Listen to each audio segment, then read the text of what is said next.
पहले क्वेश्चन को समझो कि खाड़ी और जल संधि में अंतर स्पष्ट कीजिए। तो ये पहली डिमांड है इसकी, है ना।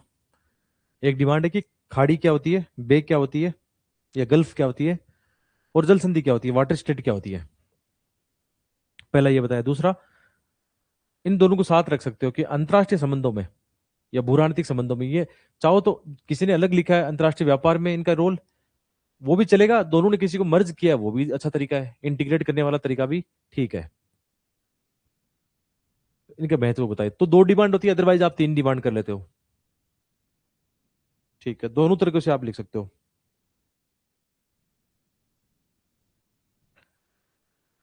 ओके, अब इंट्रो में क्या लिखे। इंट्रो इसमें लिखने के दो तरीके हैं अपने पास।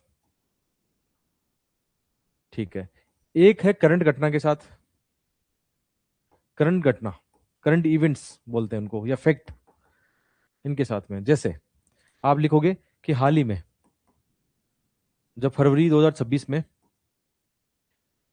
यूएस इजराइल प्लस ईरान का जो वार होता है, उसने फारस की खाड़ी यानी पर्सियन गल्फ और हारमुज या होरमुज जल संधि को वैश्विक रणनीतिक दृष्टिकोण से या व्यापारिक दृष्टिकोण से फिर से महत्वपूर्ण बना दिया। ये इंट्रो भी वेरी गुड इंट्रो है। यदि ऐसा किसी ने लिखा है, बहुत ही अच्छा इंट्रो माना जाएगा आपका। चेक करो तुरंत ही। आप बोलते हो सर मेरी कॉपी चेक करो, कर रहा हूं ना आपकी कॉपी चेक सामने ही। अभी चेक करो कि आपने यदि ऐसा इंट्रो लिखा है 3-4 लाइन का, तो वो बहुत ही बढ़िया इंट्रो है। दूसरा तरीका, आप है ना खाड़ी और गल्फ को थोड़ा समझा दो। खाड़ी गल्फ या इसको जल संधि को थोड़ा सा समझा दो। ये भी एक यूनिक तरीका है, कोई बुरा तरीका नहीं है। जैसे खाड़ी क्या करते हो, खाड़ी क्या होती है, तीन तीन दृष्टिकोण से। जैसे आप ऐसे कह सकते हो,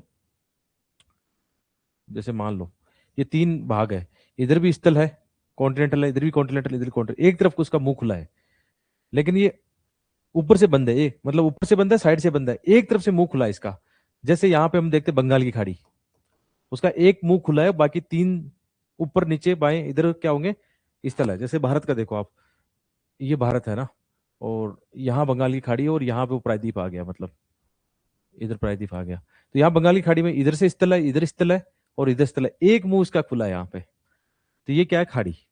और जल संधि में क्या होता है, जल संधि में जैसे ये स्थल है, यहाँ पे श्रीलंका है, तो जल संधि आर पार होती है। मतलब ऐसे एक नेरो पैसेज होता है, नेरो पाथ होता है, जहां से दो वाटर बॉडीज को जोड़ती है। जैसे इधर बंगाल की खाड़ी को जोड़ेगी और इधर हिंद महासागर को जोड़ेगी, कौन सी, मन्नार की जल संधि। ये एग्जाम्पल आ गया। ऐसे डायग्राम भी बना दिया आपने, समझा दिया डायग्राम के माध्यम से। तो किसी ने ऐसा किया कि खाड़ी और जल संधि को इंट्रो के अंदर समझाया है ना, तो वो भी क्या है, वेरी वेरी वेरी गुड है। साथ में एग्जाम्पल भी लिख दिए और एक छोटा सा मैप भी बना दिया। ठीक है आदर्श तिवारी, हाँ हो जाएगा, ठीक है। अब बताओ, किसी को मुझे बताओ कि किसी को इंट्रो लिखने में दिक्कत है क्या। ज्योग्राफी के इंट्रो लिखने में किसी को प्रॉब्लम है क्या? ये बताओ मुझे।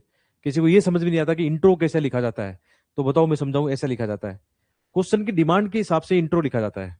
तो इसके अंदर डिमांड क्या थी, खाड़ी और जल संधि, एक स्टैटिक डिमांड थी जो आपको ज्योग्राफी पढ़ते समय आनी चाहिए।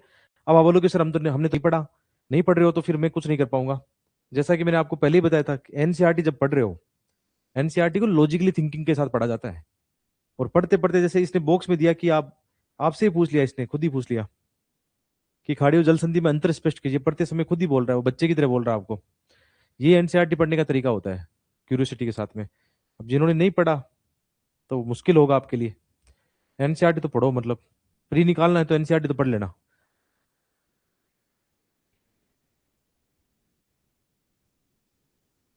चलो, सब लोगों ने चेक कर लिया।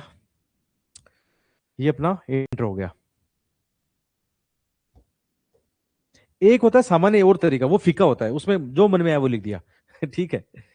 एक तीसरा तरीका भी है, सामान्य तरीका, जब कुछ भी नहीं होता है ना। बोलते हैं ना कि भागते भूत की लंगोटी से ही, ऐसा वो एक डायलॉग आता है। तो जैसे मान लो रियल टाइम है, टाइम कम है, लिखना है, तो वहां पे फिर कुछ सोचा नहीं जाता। रियल एग्जाम का वो आपको प्रैक्टिकल अनुभव बता रहा हूँ कि रियल एग्जाम में कुछ भी याद नहीं आ रहा, तो वहां जल्दी से शुरू करो इंट्रो को, नहीं तो टाइम भी गया, स्पेस भी गया, और आपका मार्क्स भी गया। तो एक तीसरा तरीका भी है, सामान्य तरीका, जो मन में आए जल्दी से 3 लाइन में लिख दो। जैसे ऐसे हाल ही में ये हुआ, चर्चा में रहा, वो रहा, कुछ भी करके, है ना। लिख दो, सामान्य लिख दो, खाड़ी और जैसे बंगाल की खाड़ी, ऐसे करके कुछ लिख दिया। एक तीसरा तरीका भी है, लेकिन इफेक्टिव, लॉजिकल इफेक्टिव तरीके नंबर दिलाते हैं वो तरीका है आपका विथ फेक डेटा और टू दी पॉइंट क्वेश्चन की डिमांड के हिसाब से लिखे, ये इफेक्टिव तरीका होता है इंट्रो लिखने का।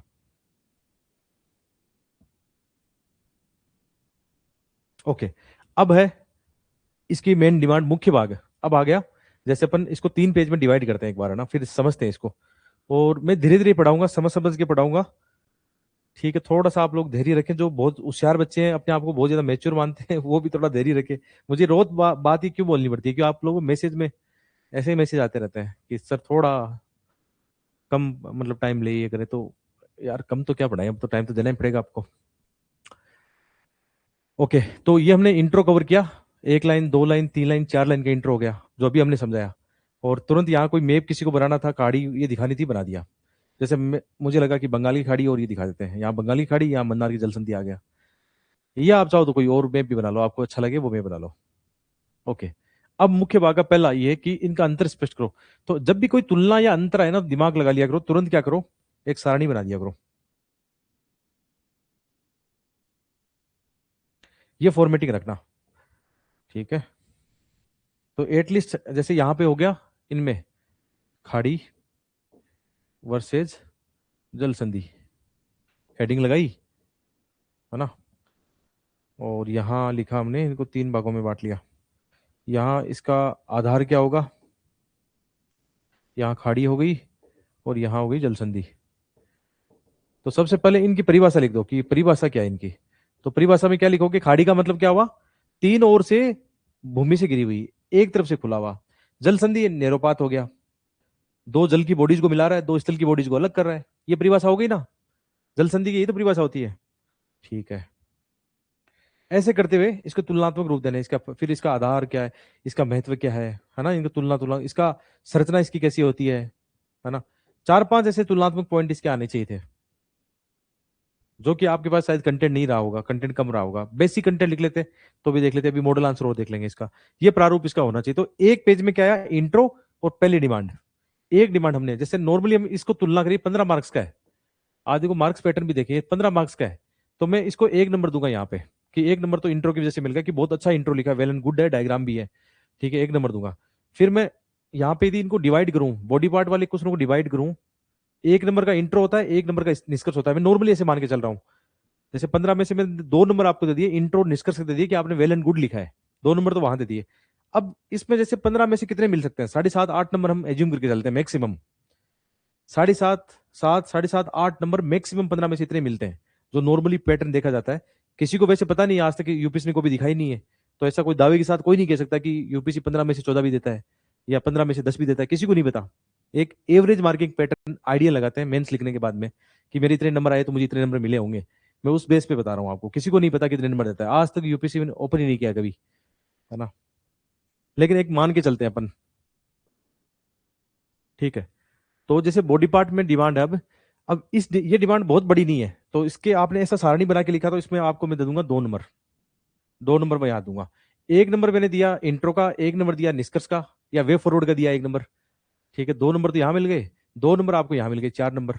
अब आपने ये पार्ट बहुत बढ़िया लिखा ना, ये वाला पार्ट, तो 4 नंबर आपको यहाँ और मिल जाएंगे। तो 7.5, 8.5 नंबर, 7.5-8 नंबर आपको मिलने के चांसेस रहते हैं, यदि पूरा स्ट्रक्चरिंग आपने अच्छी किया ना तो इसको अब लगाते हैं इसकी स्ट्रक्चरिंग की। अब इसका हेडिंग दो, ये प्रॉपर प्रॉपर हेडिंग लगाओ, बॉक्स में लगाओ, इसको साफ सुथरा लिखो। अभी तक आप ये लोग ही नहीं कर पाए हो, अभी तक आप में से 90% बच्चे फॉर्मेटिंग ही नहीं कर पा रहे हैं। भाई आप बोलते हो कि सर हमारे पास नॉलेज नहीं है, कंटेंट नहीं है, हमसे नहीं होगा, हमसे पढ़ाई नहीं होती, हमसे लिखा नहीं जाता। चलो छोड़ दो एक बार, इसको जाने दो। एट लिक्स जो जितना आता है उसको प्रेजेंट तो बढ़िया से कर सकते हो ना। अक्सर कहा भी जाता है कि आधा काम तो आपका वही हो गया कि आपने अपने आप को प्रेजेंट कैसे किया। जैसे आप मेरे से मिलने आते हो या किसी से मिलते हो, आपका आप तो वही हो गया कि आप कैसे किसी से गर्मजोशी से मिलते हो। तो आपका आंसर जब एग्जामिनर से मिलता है तो आधा काम तो वही हो गया, जब आपने फॉर्मेटिंग कंटेंट साफ सुथरा प्रेजेंट कर दिया ना, तो आधा नंबर तो आप वहीं ले गए। क्योंकि ये भी तो एक पॉजिटिव वाइब देता है ना एग्जामिनर को, कि यार कितना बढ़िया लिखा है, देखो बच्चे ने कितना सुंदर लिखा है, गिवन टाइम में एकदम प्रॉपर फॉर्मेटिंग ये किया है। तो एटलीस्ट ये तो कर लो काम, जब मैं इतना सुंदर सुंदर बना के मॉडल आंसर हाथ से लाके आपको दे रहा हूँ। नहीं, मैं भी आपसे इनसे गूगल से चैट जीपीटी से वो प्रिंटिंग वाला लाके दे दूंगा, पकड़ो लो, उससे देख लेना आंसर। आधा काम तो ये करो पहले, है ना।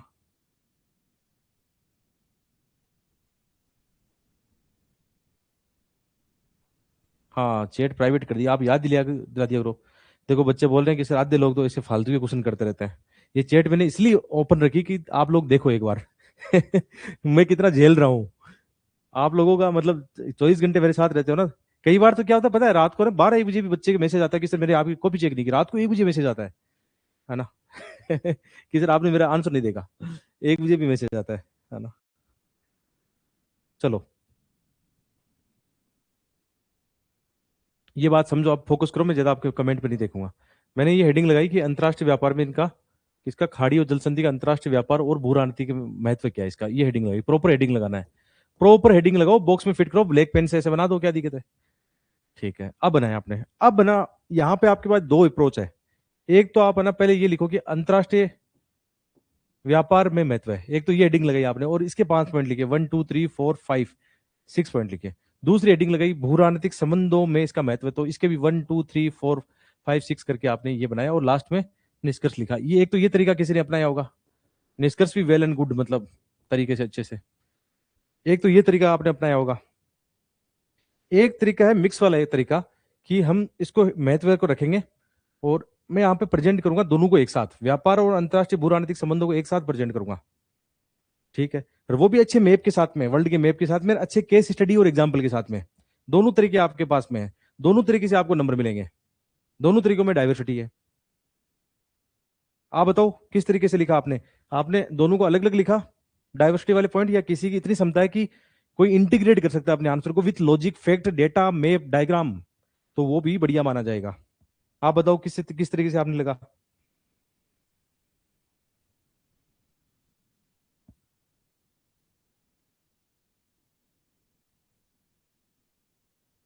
अलग अलग लिखा, चलो देख लेते हैं कौन सा बढ़िया, आप खुद बताना कि तरीका बढ़िया कौन सा था। ये अपना फॉर्मेट है, और निष्कर्ष ऐसा होना चाहिए कि वाकई है ना, वाकई इसका रिलीवेंस दिखा दो, निष्कर्ष में बहुत ज्यादा रिलीवेंस दिखा दो कि हाँ कोई भी खाड़ी जल संधि इनका वाकई है ना, स्ट्रेटेजिकली सब बहुत महत्व है, कोई फैक्ट देके एंड कर दो बस निष्कर्ष में। आप लिख सकते हो कि यदि किसी मतलब स्ट्रेटेजिक पॉइंट पर, चौक पॉइंट पर यदि आपका वो दबदबा होता है ना, तो आप 20 पे मार सकती हो, जैसे हरमुज जल संधि इनका सबको लेकर लिख सकते हो, लास्ट में एंड कर सकते हो, कोई अच्छा कोट हो गई इसको लेकर, या कोई बात नहीं नॉर्मल विचारों के साथ एंड कर दो। यार ऐसे क्वेश्चन में देखो, मैं दोस्त बताऊं, कंटेंट की कमी नहीं है, आप लोग है ना यूपीसी एस्पिरेंट हो, ये पिछले जनवरी से कितना ये चल रहा है। हॉर्मुज की जलसंधि आप में से किसको नहीं पता, बंगाल की खाड़ी आप में से किसको नहीं पता, मन्नार की खाड़ी किसको नहीं पता, पाक जलसंधि किसको नहीं पता, मलक्का जलसंधि किसको नहीं पता, जिब्राल्टर किसको नहीं पता, मुझे बताओ। है ना, यूपीसी में ऐसे क्वेश्चन आएंगे जो आपने नॉर्मल आंसर पढ़े ना, कभी हवा में भी पढ़े होंगे आंसर, उससे भी अपने आपको है ना क्वेश्चन हैंडल करना पड़ेगा। ऐसे ऐसे यूपीसी में क्वेश्चन आते हैं, डिट्टो किसी को नहीं पढ़ा होता है ना, कोई ऐसा नहीं होता कि सब कुछ पढ़ के कोई जा रहा है ना, लेकिन कहीं से क्या जोड़ा, कहीं से क्या जुगाड़ किया, और जुगाड़ करते करते आंसर राइटिंग बुन दिया हमने, ये आपको करना पड़ेगा। चलो ठीक है, ये फॉर्मेट देख लेना आप। अब इसकी जो मेन जान है ना, वो है आपके डायग्राम्स, और ये इसमें लिखते आप तो बढ़िया रहता। जैसे फॉर एग्जांपल, एक तो वर्ल्ड का मैप बनाते आप, ये इस क्वेश्चन की जान थी, मतलब एक वर्ल्ड का मैप बनाते।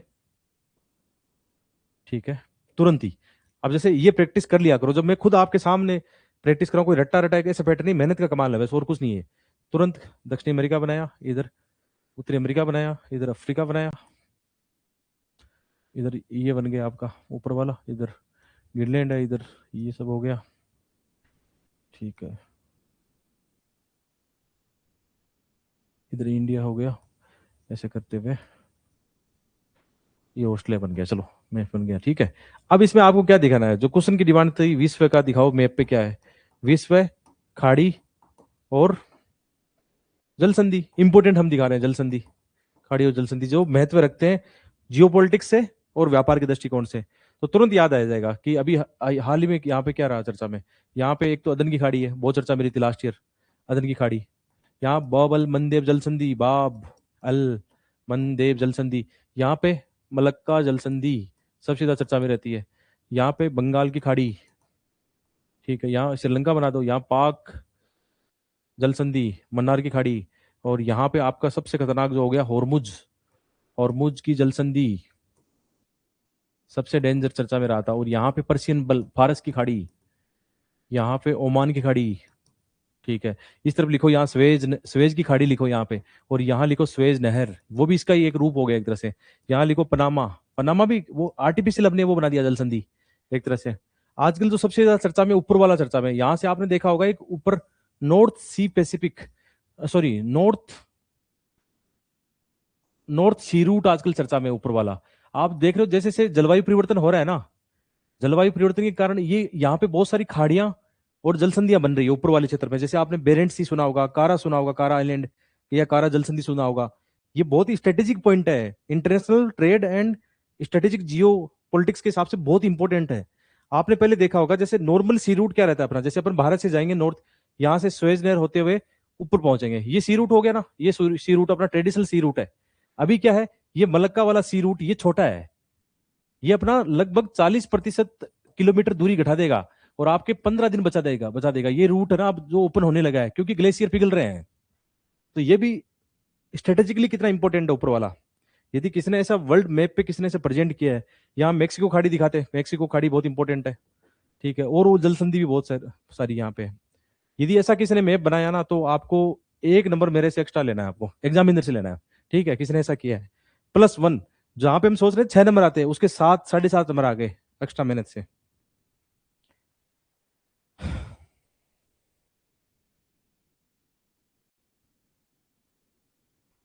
और ये सब दिखा देते हैं मतलब इंपॉर्टेंट। ओके, ये तो एक मेन अपना डायग्राम मैप हो गया जिसको प्रेजेंट करना है। अब इसका आप देखो अपनी रफ कॉपी में ऐसा कुछ मैप बना पाओ, आप घर पे जाके कोशिश करो कि एक नॉर्थ सी रूट से लेकर ये सारी जल संधियां और ये यूपीसी की थीम है, क्योंकि 2 साल पहले ही क्वेश्चन उसने पूछा है। यदि आप पीवाई की देखते हो तो आपको सब पता होगा कि ऐसा क्वेश्चन उसने पूछा है, कैसा स्थल संधि जल संधि का पूछा है। लेकिन अब चूंकि चर्चा हरमुज जल संधि बहुत ज्यादा चर्चा में, फारस की खाड़ी बहुत ज्यादा चर्चा में, इधर अदन की खाड़ी बहुत चर्चा में, इधर इधर आपकी जो अक्काबा की खाड़ी है वो है, सुएज की खाड़ी है वो चर्चा में, क्योंकि हुतियों ने इधर हमला काफी किया 2-3 सालों में। तो ऐसा क्वेश्चन आपका डेवलप होने वाला है मेंस के एग्जाम में। चलो ये कर लिया। अब हमें चाहिए बहुत सारे एक्स्ट्रा केस स्टडी चाहिए। जैसे पहली हम केस अध्ययन प्रस्तुत कर रहे हैं, फारस की खाड़ी, मान लो फारस की खाड़ी प्लस वहां पे है अपनी होर्मुज जल संधि, हारमुज, हारमुज कैसे लिखेंगे, ऐसा लिखेंगे हारमुज, हारमुज, होर्मुज लिखते हैं या होर्मुज लिखते हैं, होर्मुज ऐसे है ना, या तो हारमुज होता है या होर्मुज, इसको सही देख लेना मेरे हिसाब से, हारमुज। ठीक है, ये केस स्टडी अपनी है ना, तो इसमें क्या लिखेंगे, ऐसे स्ट्रेटेजिकली बना सकते हो व्यापार, और एक है जियो पॉलिटिक्स यानी भू राजनीतिक। क्वेश्चन में डिमांड ये थी, 2 डिमांड थी, 2 कीवर्ड इंपॉर्टेंट है, इनको भूलना मत, भू राजनीतिक महत्व इनका। चलो अब व्यापारिक महत्व क्या है, व्यापारिक महत्व है कि विश्व का 20% LNG natural liquid natural gas यहाँ से आता है, क्या से आता है, फारस की खाड़ी और होर्मुज की जलसंधि से आता है, व्यापार का महत्व है। आप भारत का देखना 45% लगभग ऑयल वगैरह कच्चा तेल वगैरह, या बहुत ज्यादा प्रतिशत अपना LPG जो है इस क्षेत्र से आता है, भारत के लिए महत्व हो गया। आप देखो जो मिडिल ईस्ट कंट्रीज है, जैसे आपका यूएई हो गया, ठीक है, इसके अलावा ओमान, इनका तो लगभग 80-90% जो एक्सपोर्ट इंपोर्टेंट है वो किस पर डिपेंड कर रहा है, इन्हीं पर डिपेंड कर रहा है। तो ये व्यापारिक दृष्टिकोण से कितना महत्व रखता है आप सोच लो, भू राजनीतिक से कैसे महत्व रखता है आप सोचो। किसी ने हरमुज चौक पॉइंट बोलते हैं इनको, इन पे कब्जा कर लिया तो मिडिल ईस्ट पर कब्जा हो गया। ठीक है, यूएस के आप नेवी वाले वो देखना, नेवी अड्डे यहाँ पे बने हुए हैं। ठीक है, इसके अलावा ईरान का मतलब पावर आप देखो, ईरान युद्ध में क्यों नहीं आ रहा, इन्हीं की वजह से आ रहा है। ये जियोपॉलिटिक्स रूप से कितना महत्व है इनका, भाई इस क्षेत्र का उपयोग करते हुए ईरान ने सबकी हालत खराब कर दी, मतलब ये सारा उसी का तो गेम था, भूराणितिक जो उनकी लोकेशन है उसी का तो महत्व था। और तुरंत क्या किया, यहाँ पे एक डायग्राम बनाएंगे छोटा, जिसमें अपन दिखाएंगे ऐसे करके, इसको दिखा देते हैं मतलब, है ना। तो यहाँ पे फारस ये दिखा देना, यहाँ पे अपना वो हो गया होर्मुज हो गया, यहाँ पे होमुज, यहाँ पर्शियन गल्फ, यहाँ ओमान की खाड़ी, ये हो गया। तो ये आपने आपने ये केस स्टडी प्रेजेंट किया ना इस तरीके से, एक मैप बनाया और आपने इसको भी बताया जो मेन डिमांड थी कि भाई इसका महत्व क्या है, इनका महत्व क्या है व्यापार में, और इसमें डेटा कहाँ, आपके डेटा लाओ और इसमें भी आप एग्जाम्पल देके लिखो और इसका महत्व बताओ। अब ये केस स्टडी प्रेजेंट करने का तरीका होता है आपका, जब भी आप बहुत अच्छे से अपने आप को व्यक्त करते हो ना, तो वहां पे बगल में एक मैप बनाया, ज्योग्राफिकल मैप बना, और जो क्वेश्चन की मेन डिमांड थी उसको आपने लिखा। किसी ने ऐसा किया है, डेटा याद रखना, हो सकता है डेटा मेरा ऊपर नीचे हो जाए, उससे फर्क नहीं पड़ता। मेंस के एग्जाम में याद रखना कभी भी, बाल की खाल मत निकालना। कभी आपका फैक्ट ऊपर नीचे होता है ना, मेंस में नंबर नहीं करते हैं, है ना, तो कभी कभी इससे डरो मत। अदरवाइज आपको क्या होगा, आपको डर लगेगा। जैसे यहां मैंने लिखा भी, यहां मैंने लिखा कि भारत का लगभग 45% ऑयल एलपीजी यहां से आता है। हो सकता है ये 50 हो जाए, हो सकता है 60 भी हो जाए, उसके आसपास लिख देंगे, क्या दिक्कत है इससे। लेकिन चलो मैं तो डेटा देख के आया था नॉर्मली कि अभी इतना लगभग आ रहा है। या भारत की ऑयल डिमांड, चलो हम ऑयल कम 80% बाहर से मंगवाते हैं, तो जरूरी थोड़ी 80% मिडिल ईस्ट से मंगाएंगे, रूस से भी मंगाएंगे, यूएस से भी मंगाएंगे, वेनेजुला से भी लेंगे, अलग अलग जगह से लेंगे, तो वही 45 के आसपास डेटा आपको निकल के आ जाएगा। 30-40% ऐसा डेटा। इसमें ये मत रोडना रोडना कि सर आपने तो फैक्ट गलत बता दिया, डेटा गलत बता दिया। वो ऊपर नीचे होता रहता है, वो कोई नंबर नहीं काटेगा आपका। वो आपका एक तरीका है, वे है आपका, मेथड आपका लिखने का तरीका है। केस स्टडी किसी भी टाइम लिख सकते हैं, आपकी यदि क्षमता है लिखने की तो लिख सकते हो आप, हिम्मत होती है। केस स्टडी वही लिख पाएगा जो जिसका आंसर राइटिंग पे पकड़ है, मतलब उसको पता होना चाहिए कि मैं शॉर्ट में अपनी बात कैसे कहूँ। जैसे मैंने शॉर्ट में ये क्वेश्चन की डिमांड, बहुत बड़ी डिमांड भी, डाइवर्सिटी भी और डायग्राम सारा प्रेजेंट कर दिया इसमें। तो ये अपने आप में एक कला होती है जो डेवलप हो जाएगी, बहुत सारे बच्चे डेवलप कर लेंगे। ठीक है, एक तो ये लिखा मैंने। अब डाइवर्सिटी लाएंगे, अब अपन दूसरा एग्जाम्पल देंगे। ये अभी मैंने आर्कटिक वाला एग्जाम्पल दिया था आपको, आर्कटिक वाला बढ़िया से एग्जाम्पल देंगे, आर्कटिक सी रूट वाला। इसके अंदर बहुत सारी ऐसी जैसे कारा, कारा जल संधि है यहाँ पे, बेरेंट सी यहाँ पे है, बेरेंट सी, बेरिंग जल संधि यहाँ पे है, जिनका बहुत बड़ा महत्व है, बेरिंग जल संधि, इनका बहुत बड़ा महत्व है अपने आप में। इसको भी सेम इसी तरीके से प्रेजेंट करो कि इसका व्यापार के दृष्टिकोण से महत्व है, व्यापार और एनर्जी सब आ जाएगा। तो यहाँ पे ऊर्जा क्यों, क्योंकि यहाँ पे अब नए नए मतलब वो ऊर्जा के वो निकल रहे हैं, ये क्रिटिकल मिनरल्स बहुत ज्यादा निकल रहे हैं यहाँ पे जो एनर्जी में काम आएंगे। आप एग्जाम्पल दे दो, लिथियम का, सोने का, इनका, बेरिलियम का, सबका एग्जाम्पल दे दो। इसके अलावा आप देखोगे अब सी रूट है ऊर्जा के दृष्टिकोण से, तो जो हम पहले इधर से जा रहे थे, जैसे भारत के लिए कितना इंपॉर्टेंट हो गया। भारत मान लो रूस से कल को ऑयल मंगवाए, एक तो ये रूट आता था जहां पे लागतें कितनी बड़ी थी, एक इधर वाला रूट है जहां पे लागतें सस्ती हो गई। तो आप भारत के लिए एग्जाम्पल लिख देना कि भारत के लिए तो भाई एनर्जी सिक्योरिटी का बहुत बड़ा बढ़िया मामला हो गया यहाँ से। तो व्यापारिक दृष्टिकोण से लिखना कि भारत अपना आप है ना 40% ये इससे मंगवा लेगा यहाँ से। या आप ऐसे लिख सकते हो कि भारत की कुल लागतों में 40% की कमी है, समय इनमें कमी है, ऐसा करके लिख सकते हो। ठीक है, और जियोपॉलिटिक्स में तो इसका बहुत बड़ा महत्व है, क्योंकि यहाँ पे लड़ाई कौन लड़ रहा है, यहाँ पे लड़ाई रूस लड़ रहा है, यूएसए लड़ रहा है, चीन भी लड़ रहा है, और इवन भारत भी इंटरेस्ट दिखा रहा है बहुत ज्यादा। इवन आर्कटिक सर्किल के जितने भी देश है वो तो अपने आप में महत्व रखते ही रखते हैं। तो यहाँ पे जियोपॉलिटिक्स लड़ाई शुरू हो गई है अब इस बेल्ट में। सब चाहते हैं सी रूट पर कब्जा करना, सब चाहते हैं कि संसाधनों पर कब्जा करें। ये सी रूट शुरू हो गया है, और इसका मैप कैसे बनाओगे, मैप बना दो तुरंत ही, बहुत बढ़िया मैप बन जाएगा। ज्यादा टाइम लगेगा नहीं, एक समय आप प्रैक्टिस कर लोगे ना तो आपके लिए बहुत आसान हो जाएगा। इसमें जो दिखा सकते हैं अपन, मैप को थोड़ा और अच्छे से प्रेजेंट कर सकते थे। मैप इसमें देखो ये आ जाता, ज्यादा बढ़िया रहता।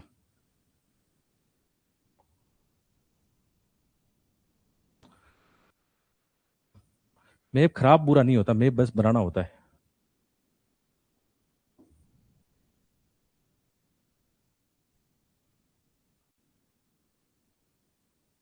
यहाँ पे ना भारत इस तरफ दिखाओ, इसमें यहाँ ऑस्ट्रेलिया वगैरह ये दिखाओ। तो आप इसको देखोगे, देखो भारत से ना ये बेल्ट नॉर्थ सी रूट वाला इस तरफ आएगा यहाँ पे। तो यहाँ पे बेरिंग जल संधि आपने देखा होगा, बेरिंग जल संधि यहाँ पे, इसका महत्व बढ़ जाएगा बेरिंग जल संधि का। यहाँ पे अलास्का है और यहाँ पे रूस का पार्ट है, इनमें काफी लफड़े हो रहे हैं, और यहाँ पे मलक्का जल संधि भी है इस तरफ से ही, तो इस रूट का महत्व बढ़ेगा इस जल संधि वाले का। और ऊपर वो दिखा दो फिर, है ना, ऊपर जैसे यहाँ पे बेरेंट सी है जहाँ पे वो लफड़े हो रहे हैं काफी, कारा सी है या कारा जल संधि है, ऊपर नॉर्थ नॉर्वे सी भी है ऊपर उस तरफ जाके, आर्कटिक सर्किल आता है। ऐसे मैप बना दो, मतलब कैसे करके मैप दिखा दो। कुछ समझ में आया मैं क्या कर रहा हूँ, मतलब कैसे अपन अलग अलग डिमांड को क्रिएट करने की कोशिश कर रहे हैं, अलग अलग डाइवर्सिटी और अलग अलग डायग्राम मैप कैसे बनाए, उसको मैं चाह रहा हूँ कि आप लोग सीखो इस चीज को ना। आंसर राइटिंग अब धीरे धीरे आपको हर बार स्टेप मिलेंगे। हम्म, चलो अब मॉडल आंसर पे आते हैं कि ये भी एक तरीका हो सकता है। ठीक है, अब मैं बोल रहा हूँ कि यार आप है ना साफ सुथरा प्रेजेंट करो। जब मैं खुद इतना मेहनत करके बैठ के आराम से बच्चे की तरह आंसर लिख रहा हूँ, छोटे छोटे बच्चों की तरह इतना सुंदर प्रेजेंट कर रहा हूँ, तो आप क्यों नहीं कर सकते हो। मेरी राइटिंग इतनी सुंदर थोड़ी थी पहले, मेरी राइटिंग बहुत गंदी थी पहले, लेकिन अब लिखते लिखते लिखते वर्ड एकदम सुंदरता उसमें आने लग गई अपने आप ही। कहाँ हाईलाइट करना है, कहाँ क्या करना है, सब दिख रहा है अब देखो, पृथ्वी की जलीय स्थलाकृति में खाड़ी और जलसंधि दोनों महत्वपूर्ण भू आकृतियां हैं, किंतु इनकी संरचना, निर्माण प्रक्रिया और वैश्विक महत्व में इनकी मौलिक भिन्नता है। वर्तमान में वैश्वीकृत विश्व में फारस की खाड़ी और हॉर्मुज की जलसंधि के महत्व को संपूर्ण विश्व ने देखा। तो एक बेसिक कितना जबरदस्त गूंथ दिया इसको ना, स्टैटिक प्लस करंट को जोड़ के एक इंट्रो बना दिया। अब इंट्रो मेरा थोड़ा बड़ा हो गया, मुझे कोई फर्क नहीं पड़ता, मैं अपनी बात को लिख रहा हूँ तो एक दो लाइन कभी एक्स्ट्रा भी हो गई कोई बोलता है 3-4 लाइन से ज्यादा मत लिखो, वो एक एवरेज बात कह रहा है, आइडियल बात कह रहा है कि ज्यादा बड़ा मत करो, है ना। लेकिन कभी कभी 1-2 लाइन बड़ी होगी तो कोई बात नहीं, उसमें चिंता नहीं करनी फिर आपको। ठीक है, इसकी फिर सेकंड, पहली डिमांड क्या थी बॉडी पार्ट की? पहली डिमांड खाड़ी और जलसंधि में अंतर। तो पहली परिभाषा, परिभाषा हम समझ चुके हैं कि खाड़ी का मतलब तीन ओर से स्थल से गिरी हुई, एक तरफ से मुंह खुला हुआ उसका, जैसे बंगाल की खाड़ी, एग्जाम्पल भी आ गया। ये तो लिखा तीन ओर से स्थल से गिरा हुआ और एक तरफ से सागर की तरफ मुंह खुला है, एग्जाम्पल बंगाल की खाड़ी। जल संधि में क्या होता है? दो बड़े जल क्षेत्रों को जोड़ने वाली, है ना। जैसे ये भारत है, यहाँ पे श्रीलंका है, तो यहाँ पे पाक जल संधि आपने देखा होगा, तो ये बंगाल की खाड़ी और हिंद महासागर को जोड़ रही है, ऐसा भी कर सकते हैं। ठीक है, आकृति कैसी होती है? ये चौड़ी और वर्ताकार हो सकती है, और ये कि सक्रिय और नलिकाकार पट्टी की तरह हो सकती है। स्थिति कैसे हो सकती है? ये तटरेखा के भीतरी मोड़ में स्थित होती है, और ये प्राय दो स्थल खंडों के मध्य स्थित हो सकती है। इसका निर्माण कैसे होता है? जैसे इनका निर्माण तटीय अवसाद, विवर्तनिक दशाव, ये वो प्लेट टेक्टोनिक के कारण कोई ऊपर नीचे हो गया तो वहां पे कोई खाड़ी बन सकती है ना। और जल संधि का निर्माण भी ऐसे भ्रंश घाटियों इनसे निर्माण से हो सकता है, या हिमयुग के अंदर कुछ हुआ था। मुख्य कार्य क्या है? प्राकृतिक बंदरगाह, मत्स्य क्षेत्र, इनका महत्व है। और इसका महत्व, ये चौक पॉइंट के रूप में भी काम करते हैं, जैसे हॉर्मुज जल संधि, ये सब ऐसा लिख सकते हो। तो ये बेसिक जो नॉलेज चाहिए था अपना स्टैटिक ज्योग्राफी वाला, इसको प्रेजेंट ऐसे करा करो। जब भी कोई तुलना करनी हो ना, आपको अंतर बताना हो, सारणी बना दो, ये प्रेजेंट करने का बेस्ट तरीका है। कम शब्दों में बहुत बड़ी बात कह सकते हो, और आगे की डिमांड को अच्छे से कवर कर सकते हो, ऐसा भी कर सकते हो। आगे, अब देखो ये वर्ल्ड का मैप बना दिया तुरंत ही कि भाई विश्व की हमने क्या दिखे, प्रमुख खाड़ी जल संधियां। भाई ज्योग्राफी बिना मैप के अच्छा नहीं है भाई। आपको यदि एक्स्ट्रा नंबर लाने, ज्योग्राफी मतलब मैप है। आईआर का मतलब भी वर्ल्ड का मैप है। आईआर का कोई क्वेश्चन आता है, वर्ल्ड के मैप पे आप कुछ प्रेजेंट नहीं करते हो तो नंबर अच्छे नहीं मिलेंगे। आपदा प्रबंधन बना रहे हो, वहां पे इंडिया वर्ल्ड के कुछ मैप नहीं बना रहे हो तो मतलब नहीं है उसका। एग्रीकल्चर के अंदर फसलें, ये सब प्रोडक्शन, ये सब बता रहे हो, मैप नहीं बना रहे हो तो कोई मतलब नहीं है। तो ज्योग्राफी मतलब मैप है, याद रखना इस बात को। तो मैप में इंपॉर्टेंट देखो, यहाँ पे दिखा दो, यहाँ जिब्राल्टर जल संधि है, भूमध्य सागर अंटार्कटिक महासागर को जोड़ रही है, बहुत इंपॉर्टेंट है ना। बहुत सारी खाड़ियां आप देखो के अंदर, बहुत सारी खाड़ियां आपको देखने को मिलेगा इसमें। यहाँ बेरिक जल संधि को एग्जाम्पल देखिए, बहुत सारे एग्जाम्पल जो अभी मैंने समझाया था, बहुत सारी चीजें इसमें लिखे नहीं है मैंने, वहां बोर्ड भी बता दी जो मुझे याद था। अब इसका महत्व क्या है व्यापार में? तो पहला, इसको मैंने केस अध्ययन के रूप में लिखा, लिख दिया यहाँ पे, केस अध्ययन के रूप में प्रेजेंट करूंगा इसको। जैसे फारस की खाड़ी और हरमुज जल संधि, इन दोनों को दिखाया। व्यापार और भू राजनीतिक, जैसे एशिया का 89% कच्चा तेल यहाँ से निकलता है या यहाँ से जाता है इस क्षेत्र से। विश्व की 20% एलएनजी यहाँ पे दैनिक तेल उत्पादन होता है। भारत का 45% कच्चा तेल या 50% एलएनजी या 90% एलपीजी यहाँ से आता है। डेटा मतलब ऊपर नीचे हो सकता है, लेकिन आसपास लिख दो, ठीक है, बदलता भी रहता है डेटा। फरवरी 2026 में जियोपॉलिटिक्स के रूप में यूएस, इजराइल और ईरान युद्ध चर्चा में रहा।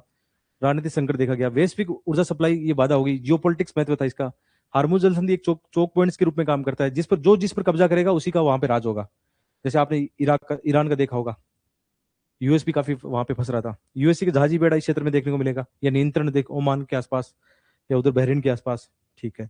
इसके अलावा जैसे ये केस वो एक मैप के रूप में प्रेजेंट कर दिया, या तो ये होता कि मैं इन दोनों को साथ लिख के यहाँ एक मैप बना देता, वो ज्यादा बढ़िया था। फिर मैप बना दिया। फिर मलक्का जल संधि का एग्जाम्पल दिया, बंगाल की खाड़ी का। तो उसका महत्व क्या है? मलक्का जल संधि से ये यही प्रेजेंट कर दिया। देखो इसका फायदा क्या, मैंने एक मैप पे दो जगह यूज कर लिया, कि यहाँ पे मैंने मलक्का जल संधि बंगाल की खाड़ी, तो इसको भी यहाँ पे दिखा दिया, मलक्का जल संधि यहाँ पे, बंगाल की खाड़ी यहाँ पे है ना। तो इसको भी प्रेजेंट कर दिया। मलक्का जल संधि से विश्व का 25% व्यापार, कार्गो, ये जहाज यहाँ से गुजरते हैं। एनर्जी जहाज यहाँ 33%, 30% वैश्विक सप्लाई का पार्ट है। बुरानैतिक संबंधों में आप देखोगे तो यहाँ पे देखना, विशेषकर चीन का स्ट्रिंग ऑफ पल्सर ये दिखाना था आपको। मोतियों की धागाबंदी इतनी पड़ी होगी आपने ना। मतलब चीन क्या कर रहा है, मलक्का जल संधि के माध्यम से दक्षिण चीन सागर से हिंद महासागर में वर्चस्व स्थापित करने की कोशिश कर रहा है। जियो पॉलिटिक्स, जियो स्ट्रेटेजिकली बहुत महत्व है। और भारत यहाँ पे क्या कर रहा है? भारत की जैसे सागर परियोजना है, अभी ग्रेट निकोबार भारत की परियोजना है, भारत की फ्लोटिंग पवन ऊर्जा सौर ऊर्जा परियोजना है, क्रिटिकल मिनरल्स को लेकर डीप ओशन मिशन है। तो भारत को भी आप दिखाते हैं कि यहाँ पे जियो पॉलिटिक्स महत्व भारत का भी है, क्योंकि हिंद महासागर भारत के किनारे बसा हुआ है, या भारत हिंद महासागर के किनारे बसा हुआ है, तो भारत का यहाँ पे बहुत ज्यादा महत्व हो गया अपने आप में। तो उसको आपने दिखा दिया। बंगाल की खाड़ी, मलक्का जल संधि, हिंद महासागर, इन सब वाले एरिया को दिखा दिया। इसके अलावा बोबल मंदेब जल संधि और स्वेज नहर वाला, अदन की खाड़ी वाला। तो यहाँ आपने 2025 में देखा होगा अपनी वैश्विक सप्लाई चेन कितनी बाधा हुई थी, जब स्वेज नहर और इस वाले एरिया पे हुती हमला कर रहे थे वहां पे। तो इस खाड़ी का और जल संधि का कितना महत्व है वैश्विक स्ट्रेटेजिकली और ट्रेड के हिसाब से, एनर्जी के हिसाब से। तो आपने उसको भी दिखा दिया कि ये सब करके। तो यहाँ पे मैंने 3 केस स्टडी के माध्यम से बड़ा प्रेजेंट करने की कोशिश की है। और अब आप बोलोगे सर इसकी डाइवर्सिटी का, डाइवर्सिटी कितने पॉइंट है? आप काउंट कर लो एक बार, कितने पॉइंट्स ऑफ डाइवर्सिटी इसके अंदर है। तो ऐसा भी प्रेजेंट कर सकते थे। और लास्ट में एक अंत करो कि हाँ वाकई इनका महत्व है। हम उपयुक्त निष्कर्ष ऐसा लिख सकते थे कि उपयुक्त एग्जाम्पल और इससे विश्लेषण से ये पता लगता है कि वास्तव में ना किसी भी खाड़ी और जल संधि का बहुत ज्यादा महत्व है। किसी भी देश के आप कह सकते हो सस्टेन डेवलपमेंट है, जीडीपी, आर्थिक विकास से लेकर उनका स्ट्रेटेजिकली डोमिनेंस, इसके हिसाब से इनका बहुत बड़ा महत्व है। किसी देश को यदि पावर दिखाना हो तो इन चीजों पे उनका कितना वर्चस्व है, राज है, उसका बहुत महत्व है।